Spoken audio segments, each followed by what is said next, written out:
Magnitude 4.8 earthquake strikes near Thal, Upper Dīr District, Khyber Pakhtunkhwa, Pakistan.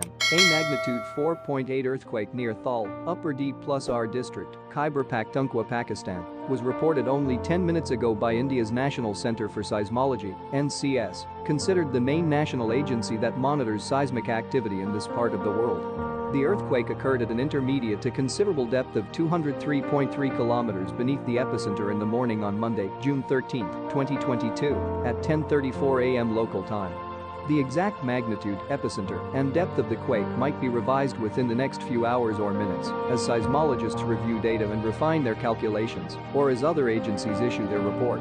Please like, subscribe and share our YouTube channel RKTV for more update. Thanks for watching.